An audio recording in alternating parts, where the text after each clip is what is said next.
एमएमआरडीएला हायकोर्टाचा दणका, तर मेट्रोसाठीच्या फ्रेंचमधील सल्लागार कंपनीचं कंत्राट रद्द केल्याची नोटीस हायकोर्टाकडून रद्द. मेट्रो प्रकल्पात भ्रष्टाचाराचा आरोप फ्रेंच कंपनीनं केल्यानंतर केलं होतं कंत्राट रद्द.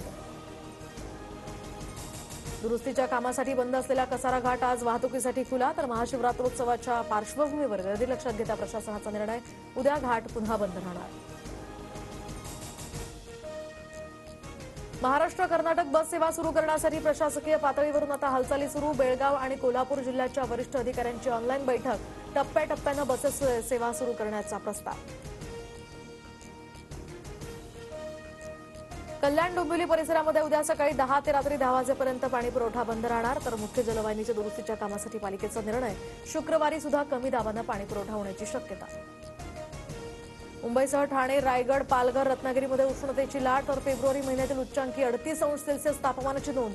पुढील 2 दिवस तापमानात वाढ राहण्याचा अंदाज.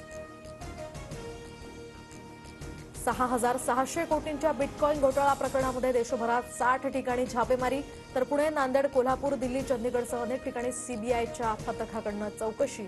तर महिन्याला 10% परताव्याच्या आमिषात गुंतवणूकदारांची झाली होती फसवणूक. 1984च्या शीख विरोधी दंगलीतील दोषी काँग्रेस नेते सज्जन कुमार यांना पुन्हा जन्मठेप. प्रकृतीमुळे मृत्यूदंडाऐवजी आता शिक्षा कमी दिल्याचा दिल्ली न्यायालयाचा निर्वाळा.